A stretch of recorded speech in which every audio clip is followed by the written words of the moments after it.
नमस्कार श्रोते मित्र हो, तुम्ही ऐकताय द स काकडे यांची पंचफुला ही कादंबरी आणि आज भाग 10वा.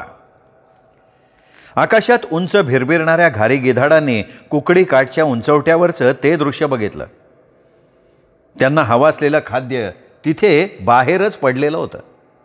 नंदीच्या आसपास कावळे अंग चोरून एका डोळ्यानं इकडं तिकडं बघत होते. घारी गिधाडांची गोलाकार मंडलं खाली उतरायला लागली, झेपावायला लागली. नंदीला टाकलेल्या जागेजवळच्या झाडावर, टेकाडावर, माळावर घारी गिधाडं बसायला लागली. गिधाडं आपले सुप्यासारखे काळ्या जॅकेटाचे पंख हलवत जमिनीवर उतरायला लागली आणि उतरल्यावर लंगडी घालत नंदीकडे सरकायला लागली. तिरकी मान करून नंदीकडे बुभुक्षित नजरेनं बघायला लागली. घारी कावळ्यांच्याकडे झेपावायला लागल्या, कावळ्यांना हुसकावायला लागल्या. कावळे पळाल्याचं नाटक करून तिथेच जागा धरायला लागले. काकदृष्टीनं नंदीकडे बघायला लागले. घारी गिधाडांच्या तोंडचा चघळ चोथा मिळण्याची वाट बघायला लागले. भेदरट नजरेनं गावकुत्री बुडावर टेकून आणि नाकाड वर करून तोंडातली जीभ चावळू लागली. उंब्रज गावात नंदीच्या हत्तीची ती माहिती रायभाननं नंदी पाठीमागे पाठवलेल्या माणसानं आणली आणि त्या बातमीनं उभा गाव खवळला. मांगानं डफ वाजवून आणि थाळी पिटून नंदीच्या पराक्रमाची बातमी गावातल्या घराघरात पोहोचवली आणि कुत्र्याच्या मौतीनं मारणाऱ्या भुजंगराव आणि जयसिंगरावावर सूड उगवण्यासाठी सर्व गावकऱ्यांना जागृत केलं. महादेवाच्या नंदीला ठार मारण्यासाठी भुजंगरावानं बंदूक वापरावी आणि जयसिंगरावाने भालाफेकीनं त्याला जायबंदी करावं. कोण सहन करणार हे? त्यांच्या गावचा कृष्णपंत कुलकर्णी देवाच्या नंदीला त्याच्या इतमामानं खड्डा खणून मिठात पुरावं असं सांगत असताना भुजंगरावानं जयसिंगरावांच्या सल्ल्यानुसार नंदी नदीकाठावरच्या मसणवाट्याजवळ आणून टाकला होता. हे ऐकून रायभान धनगर चावताळला. त्यांनी सरळ आपली नंगी तलवार हातात घेतली. संतापानं तो हातपाय आपटायला लागला. तालमीतल्या पोरांनी तालमीतली शस्त्र हातात घेतली. फरशीला, भाल्याला, कुऱ्हाडीला दांडे ठोकले. फरशी, भाला, कुऱ्हाडीच्या फाळांना त्यांनी कुरुंदाच्या दगडावर घासून धार लावली. मग सगळ्यांनी गर्जना केली, हर हर महादेव. सगळा गाव महादेवाच्या गर्जनेनं भरून गेला. सगळ्या गावाला आवडणारा तो बलदंड नंदी घारी गिधाडांना कोल्ह्या कुत्र्याला खायला घातला जातो म्हणजे काय? कुणबी आपला गुणी बैल मेला तर त्याला मोठमाती किती श्रद्धेनं करतो आणि हा तर महानंदी. इनामदार चला उठा, बंदूक घ्या आणि घोड्यावर बसा चला, रायभान म्हणाला. रायभान भुजंगरावांनी मुका जीव मारला. देवाचा नंदी मारला त्यांनी, आता मीही गप्प बसणार नाही. नंदी म्हणजे आपल्या गावाचं काळीज. ते काळीजच त्या दोघा चांडाळांनी कापून टाकलं. त्यांचे हात आता कलम केल्याशिवाय मनाला शांती नाही. गावकऱ्यांनो चला उठा, कंचा मायेचा पूत गप बसणार आहे. जो गप बसल त्याला मी जिता ठेवणार नाही. आता रायभानानं घराघरा डोळे फिरवले. पंचफुलानं रणभेरी रायभानकडे बघितलं. त्याच्या कपाळावरची शीर संतापानं तडा तडा उडत होती. पिसळलेल्या सिंहासारखा तो अस्वस्थ होऊन गावात फिरत होता, सर्वांना जमवत होता.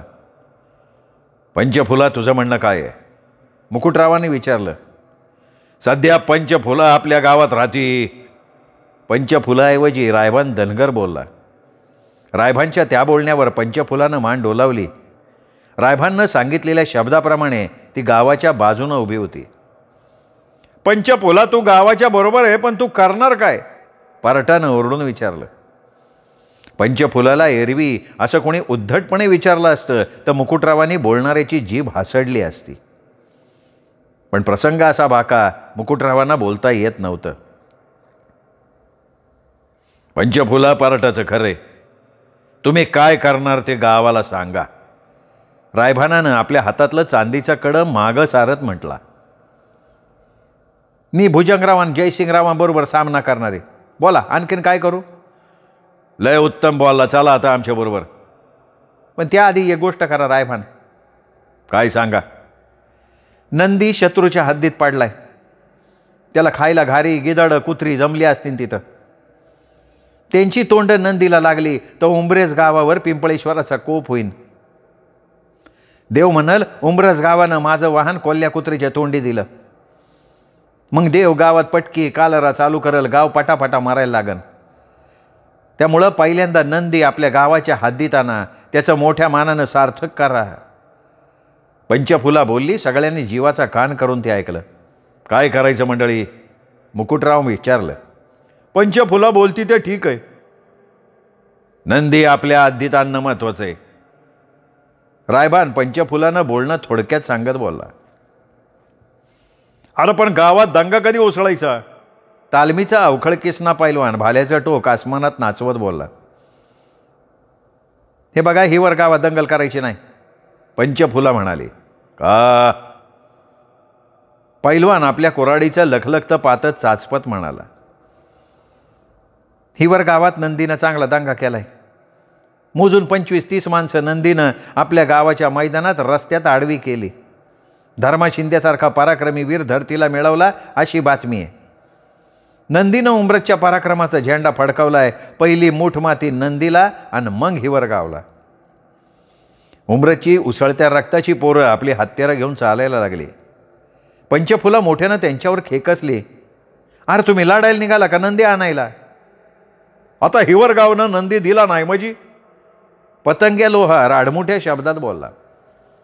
अरे नंदी हिवर गावचा नाही, तो तुमचा आहे, तुमचा हक्क आहे त्याच्यावर. ना पण त्यांनी अटकाव केला तर? हे बघा, अटकाव केला तर पहिला बळी माझा दिन मी, पंचफुला म्हणाली. आणि पंचफुलाच्या बोलण्यानं रायभान धनगर प्रभावित झाला. मुकुटरावांना म्हणाला, खरे इनामदार, पंचफुलासाठी तुम्ही येडं व्हावं अशाच आहेत बरं का त्या. रायभानासारखा पराक्रमी वीर पंचफुलाची स्तुती करतोय हे बघून मुकुटरावांना तिचा अभिमान वाटला. इतिहास काळात लढणाऱ्या वीर स्त्रियांपैकी एक पंचफुला. पंचफुलाच्या बोलण्यात आणि लढण्यात मर्दुमकी भरली आहे. निघताना पंचफुलानं मुकुटरावांची बंदूक आपल्या हातात घेतली.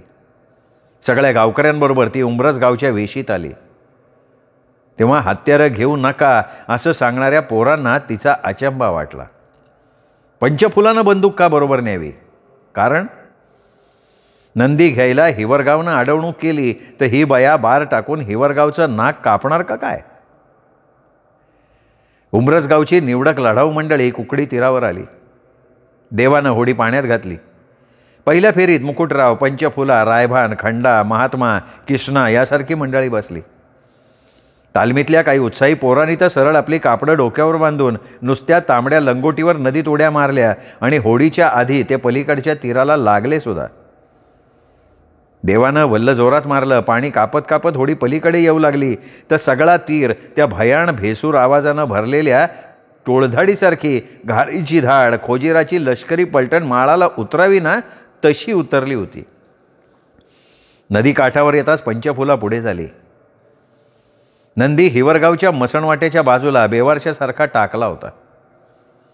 पंचफुलाला मनस्वी संताप आला. देवाच्या नंदीची अशी विल्हेवाट लावली, हे नक्कीच भुजंगरावांचं डोकं नाही. तिने ओळखलं. हा सल्ला जयसिंगरावांनी त्यांना दिलेला असावा. नंदीकडे जायचा सगळा रस्ता घारी, गिधाडं, कावळ्या, कुत्र्यांनी भरला होता. आजूबाजूची वडापिंपळाची झाडं गिधाडांनी भरली होती. आपल्या लांब माना पुढे काढून गिधाडं चित्कारत होती. पंख हेलकावत खाली उतरत होती. नंदीपर्यंत काही गिधाडं पोचली होती. कुत्री नंदीजवळ जाताच एखादी घार मध्येच बागदार चोचीचा प्रहार करून त्याला केकाटायला लावत होती आणि कुत्री त्या रानटी पक्ष्यांना घाबरून दूर पळत होती, सावधपणे बसत होती. गिधाडांची पहिली फळी नंदीकडे आपापसात आवाज करून पुढे सरकत होती. त्यांच्या डोळ्यांपुढे नंदीचे डोळे आणि चाळण झालेलं वशिंड होतं, त्यासाठी ते एक एक पाऊल पुढे टाकत होते. पंचफुलानं खांद्याची बंदूक हातात घेतली. तिने वडाच्या बुंध्याजवळ गर्दी केलेल्या घारी गिधाडांकडे बघितलं. बंदुकीची नळी तिकडे फिरली. धाड धाड 2 बार टाकले गेले. 4-5 गिधाडं भेसूर चित्कारत वर उडाली आणि खाली कोसळली. पिंपळाच्या झाडाकडे बंदुकीची नळी फिरली. तिकडेही बार टाकले गेले. आपल्या वजनात भारदस्त बसलेली गिधाडं तिथून खाली दाणदिशी आदळली. मग जमिनीवर बसलेल्या घारी गिधाडांची पळापळ सुरू झाली. भर दुपारी त्या मोठ्या पक्ष्यांच्या पंखांची सावली जमिनीवर पडायला लागली. त्यांची वर्तुळं तशीच वर वर जायला लागली. कुत्र्यांनी केव्हा शेपटे घातले होती. काही घारी गिधाडं दूर टेकाडांवर, झाडाच्या शेंड्यांवर आशाळभूतपणे पाहत ठाण मांडून बसली होती. रायभांना कौतुकानं पंचफुलाकडे बघितलं. पंचफुलाच्या बंदुकीचा आणि तिच्या अचूक नेमबाजीमुळे तो दिपून गेला होता. त्यात मग तिने पुन्हा बंदूक मुकुटरावांच्याकडे दिली. कोणाच्या तरी कमरेला बांधलेल्या गोफणी आहेत का अशी तिने चौकशी केली. तिने मग त्यांना गोफणीचा मारा करायला सांगितला. भराभरा गोफणी फिरल्या. नंदीभोवती उंचावरून रिंगण घेऊन त्यांच्याकडे बघणारी गिधाडं घारी सणसणत येणाऱ्या दगडांच्या मारानं धडाधडा खाली पडायला लागली. ज्या वेगानं घारी गिधाडं आली होती त्याच वेगानं ती उडायला लागली. शेवटी दगड आणि गोळ्या लागलेल्या घारी गिधाडांशिवाय तिथे कोणीच राहिलं नाही. होडीच्या पहिल्या फेरीत 25 जण आले होते. त्यांच्या पाठोपाठ देवानं तालमीची पोरं वल्ही मारायला घेऊन 5 फेऱ्या मारल्या होत्या. ज्यांना पोहता येत होतं ती आधीच गेली होती. काही पाण्यातली अडाणी दूर अंतरावर जाऊन छाती इतक्या पाण्यातनं उतार घेऊन चालत आली होती. पहिल्या फेरीतली माणसं नंदी ताब्यात घेणार होती.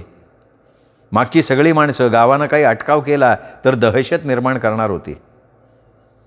उंब्रजगावची मंडळी देवाचा नंदी न्यायला येणार हे भुजंगरावांनी ओळखलं, पण त्यांच्यासोबत आघाडीवर पंचफुला बंदूक घेऊन येईल हे मात्र त्यांच्या स्वप्नातही नव्हतं. देवाचा नंदी उंब्रजकरांना नेऊ द्यायचा नाही, तो तसाच रानटी पशुपक्ष्यांना खाऊ द्यायचा हा जयसिंगरावांचा सल्ला होता. म्हणूनच उंब्रजकरांवर हल्ला करण्यासाठी भुजंगरावांनी आपली निवडक माणसं गोळा केली. त्यांच्या हातात शस्त्रही दिली. मुकुटराव, पंचफुला, रायभांसारखी प्रमुख मंडळी नंदीजवळ आली. नंदीचं उजवं मोडलेलं शिंग, चौकात विधवर खुपलेला भाल्याचा फाळ, वशिंडाची गोळीनं झालेली चाळण, फार क्रूरपणे हत्या केली होती. मुकुटरावांनी नंदीच्या कपाळावरनं हात फिरवला. त्याच्या पुढच्या पायावर आपलं मस्तक टेकवलं.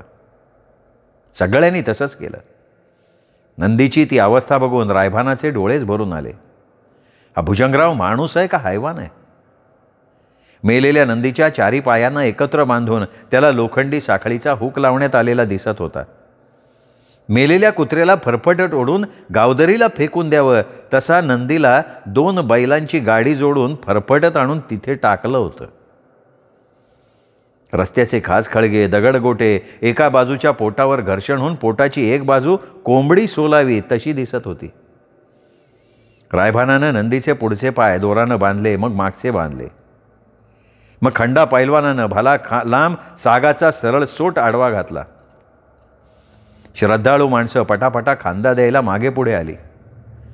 पुढच्या बाजूला स्वतः मुकुटराव होते, त्यांच्या मागे रायभान. नंदीला वर उचलण्यात आलं. 2-4 पावलं टाकली गेली, तोच आकाशात बार टाकला गेला. सगळे चमकले. भुजंगराव बंदूक घेऊन चालत येत होते. त्यांच्या सोबतीला जयसिंगराव, त्या दोघांपाठोपाठ हिवरगावची हत्यारी मंडळी. मुकुटरावांनी सगळ्यांना नंदी अलगद खाली ठेवायला सांगितलं. सगळ्यांनी फुलासारखा नंदी खाली टेकवला. भुजंगराव झपाझपा पावलं टाकत आले. त्यांचा चेहरा गर्वानं भरला होता. बोला भुजंगराव, आम्हाला न विचारता आमच्या गावाच्या हद्दीत पाऊल टाकलं आणि आम्हाला न विचारता तुम्ही आमच्या देवाचा नंदी ठार मारला. तो नंदीनं गुन्हा केला होता. काय गुन्हा केला होता त्यांनी? रायभांचं धनगरी माथं भडकलं. आमचं मक्याचं शेक तुडवलं, मका खाल्ला. भुजंगराव, तुमच्या गावात महादेवाचं मंदिर आहे का नाही आहे? आहे की. मग तिथला नंदी जर मी आत्ता दगड घालून फोडला तर तुम्हाला चालेल का? भुजंगरावांना बोलता आलं नाही. रायभान तसाच पुढे झाला. ह्याच रायभानानं हत्यारी भुजंगरावांच्या हाताची मूठ रक्तबंबाळ केली होती. त्याचं असामान्य बळ त्यांना माहिती होतं. भुजंगराव 2 पावलं सरकले. सगळ्या गावकऱ्यांपुढे हात नाचवत रायभान म्हणाला, इवर गावकर मंडळी, तुमच्या गावपाटलानं आज लय मोठा पराक्रम केलाय. या उपऱ्या इनामदारानं त्यांना पितावलाय. देवाचा नंदी ठार केला होय. अरे कुणब्याला बैल हा देव आणि नंदी तर देवाचाच. देवाधारचा हा जिवंत नंदी पाटलानं मारला. पण आम्ही तुमच्या देवाचा दगडी नंदी फोडणार नाही, कारण ज्या देवानं जन्म दिला त्याचा अपराध आधी आम्ही करणार नाही. फक्त आम्ही आमच्या महादेवाच्या नंदीला न्यायला आलोय. मग जर का तुम्ही अडवलं तर हर हर महादेव. उंब्रजकरांच्या हातांच्या मुठी वळाल्या, आकाशात गेल्या. पाठोपाठ सामन्याचा आवाज आला. भुजंगराव, तयारी असेल तर बंदुकीची नळी लावा माझ्या छातडाला, वाडा चाप.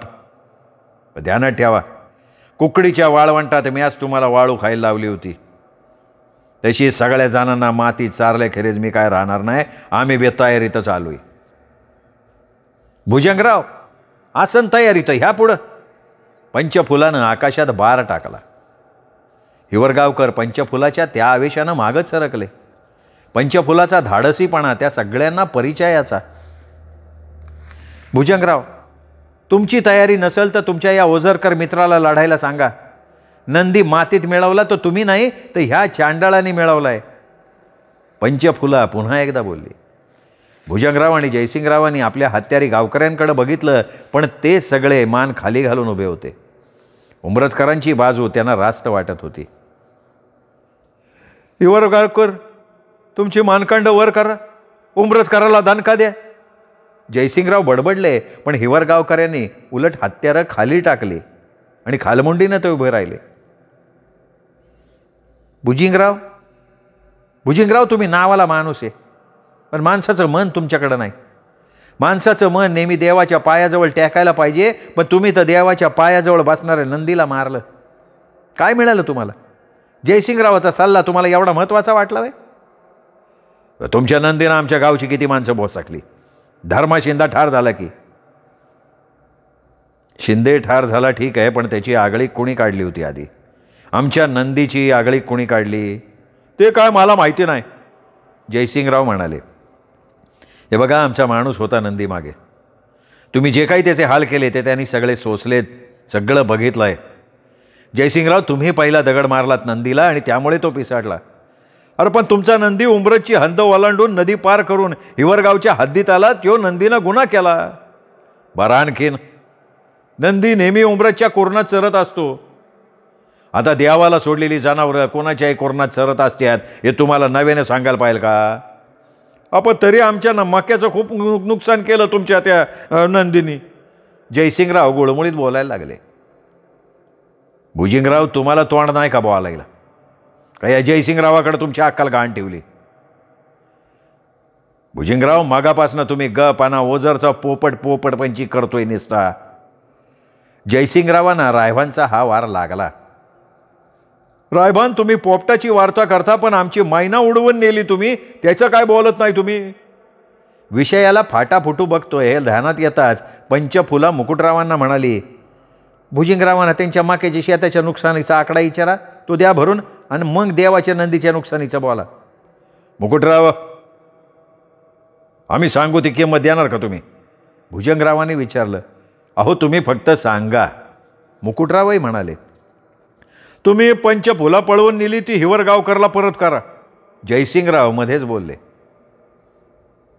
जयसिंगराव, तुम्ही तुमच्या आणि भुजंगरावांच्या हातात बांगड्या भरा. त्या का? जयसिंगराव विस्मयानं बोलले. कारण मी सांगते. पंचफुला म्हणाली, ज्या बापाला स्वतःची पोर सोडवून नेता नाही आली, ज्या नवऱ्याला लग्नासाठी ठरलेली बायको स्वपराक्रमानं नेता येत नाही, त्यांनी बांगड्याच भरल्या पाहिजेत. पंचफुला, तू तोंड सांभाळून बोला. तू दगाबाज झाली, तू शत्रूला मिळाली. तुझ्यासाठी मी जीवावर उदारून लढलो, पण तू माझ्या तोंडाला काळोखी फासली. लग्न न होऊन तू या मुकुटरावाच्या वाड्यात त्याची बायको नसताना राहती. कुठं फेडणार तू हे पाप? हे बघा, मी अजूनही धुतल्या तांदळासारखी आहे मुकुटरावाच्याकडं. उलट ह्या जयसिंगरावांनी, खबरदार त्याच्याबद्दल अपशब्द बोलशील तर. का? कोण आहे ते तुमचे? या असल्या माणसाला तुमच्या पायाजवळ उभं करू नका, तुम्ही पस्तावाल. हे बघ पंचफुला, तू शत्रूला मिळाली त्याच्याबद्दल बोल. दगाबाज मित्रापेक्षा दिलदार शत्रू परवडला मला. पंचफुला स्नेहानं मुकुटरावांकडे बघत बोलली. तुला वाड्यात आणल्याशिवाय मी गप असणार नाही. अहो, तुमची तशी हिंमत झाली तर मला बी लय आनंद वाटेल. मी हिवरगावात तुमच्या बरोबर येईन, स्वतःहून येणार नाही, ध्यानात ठेवा. तुम्ही उमरजकराचा पराभव केला तर मी तुमच्याबरोबर येईल, पण तुम्हाला ते शक्य नाही. ह्या जयसिंगरावाला तर अजिबात शक्य नाही. मुकुटराव, आम्ही तुम्हाला सुनावतोय. पंचफुला पळवून नेऊन तुम्ही आमचा अपमान केला, पण तसाच अपमान तुमचा केला जाईल. तुम्हाला जन्माची अद्दल घडवली जाईल. तुम्ही काहीच करू शकत नाही. तुम्ही काहीतरी करावं म्हणून आम्ही नंदीच्या शिंगाला चिठ्ठी पाठवली होती, तुम्हाला उत्तर म्हणून. तुमच्या चिठ्ठीला ते उत्तर होतं, पण तुम्ही आमचा नंदी मारलात. त्याचं फळ तुम्हा सगळ्यांना मिळणार आहे. अरे आम्ही तुमचा अख्खा गाव जाळून खाक करणार, रायभान तळतळत्या शब्दात म्हणाला. जयसिंगरावाच्या नादी लागून उंबरजकर नंदी प्रकरणानं दुखावलेत, ते आता आपला गाव जाळतील. या रायभानच्या गर्जनेनं हिवरगावकर भयभीत झाले. त्यात भुजंगराव जयसिंगरावाच्या बाजूनं लढ्यात आले होते, पण त्यांची बाजूच पांगळी होती. उंबरजकर लढण्यासाठी नाही तर नंदी नेण्यासाठी आलेत म्हटल्यावर त्यांच्यावर हत्यार का उगारायचं? हिवरगावची माणसं तिथने निघून गेली. उंबरजकरांनी मग आपला नंदी उचलला. मुकुटराव रायभान यांनी गावकऱ्यांबरोबर नंदीला खांदा दिला. पंचफुलानं पुन्हा मोकळ्या हवेत बार टाकला. भुजंगराव पाटील, जयसिंगराव इनामदार दोघेच त्या जागी चडफडत उभे राहिले. वडा पिंपळाच्या झाडावर एखाद दुसरं लपून राहिलेलं घारी गिधाडं त्यांच्याकडे बघत होतं. पिंपळेश्वराचा नंदी मंदिराच्या पटांगणात आणण्यात आला. दीप माळेजवळ ठेवण्यात आला. त्याचा अंत्यसंस्कार तिथेच करण्याचं निश्चितही झालं. पिंपळेश्वराच्या पूर्वेला पाण्याचा कुंड वाहत होता. दिवस रात्र खळखळ आवाज करत तिथलं पाणी नेहमी गरजत असायचं. त्याच कुंडातलं पाणी घेऊन ब्राह्मणानं नंदीला न्हाऊ घातलं. नंदीचं सगळं अंग रायभांना आपल्या उपरण्यानं स्वच्छ केलं. नंदीच्या गळ्यात चांदीचा तोडा घालण्यात आला. त्याच्या अंगावर भरजरी झूल पांघरण्यात आली. त्याच्या कपाळावर हळदी कुंकू वाहून सुवासिनींनी त्याला ओवाळलं. मुकुटरावांनी तालुक्यावरनं चंदनी लाकडं मागवली. दीपमाळेजवळ नंदीला चंदनी लाकडात ठेवलं गेलं. मुकुटरावांनी गावप्रमुख या नात्यानं चंदनी लाकडाला अग्नी दिला. चंदनी लाकडातनं ज्वाला आकाशाला जिभल्या चाटत भेडायला लागल्या. दीपमाळेच्या शिखरापेक्षा जास्त प्रकाश टाकायला लागल्या. गुरव महादेवाची घंटा बडवत होता. त्याचवेळी पिंपळेश्वराच्या मंदिरात चमत्कार घडत होता. पिंपळेश्वराच्या पिंडीला घाम फुटत होता. आतनं पाणी उफाळत होतं आणि पिंडीच्या खालच्या बाजूनं ते वाहत जाऊन मंदिरामागच्या गोमुखातून सांडत होतं. सगळा गाव ते दृश्य बघत होता. त्यांच्या बाजूला रायभान खंडा गुडघ्यात मान घालून बसले होते. तालमीची पोरं चितागती होऊन चितेजवळ बसली होती. तालमीतली तरुण पोरं नंदीच्या चितेच्या धुराकडे बघत होते. चितेचा धूर आकाशात जात होता. वाऱ्यानं हिवरगावकडे उधळला जात होता आणि आग उंबरजमध्ये मंदिराच्या जवळ धुमसत होती. ती आग नव्हती, तो वैराग्नी होता. तो पेटत ठेवायचा का विझवायचा हे दोनही गावांच्या चालीवर अवलंबून होतं. उंबरजला आता कुठेही बेगुमानपणे ऐटीत चालणारा पिंपळेश्वराचा नंदी दिसणार नव्हता. सगळ्या गावाला अतीव दुःख झालेलं होतं. मित्रांनो, हा 10वा भाग इथेच संपला. 11वा भाग उद्या. तोपर्यंत नमस्कार मित्र.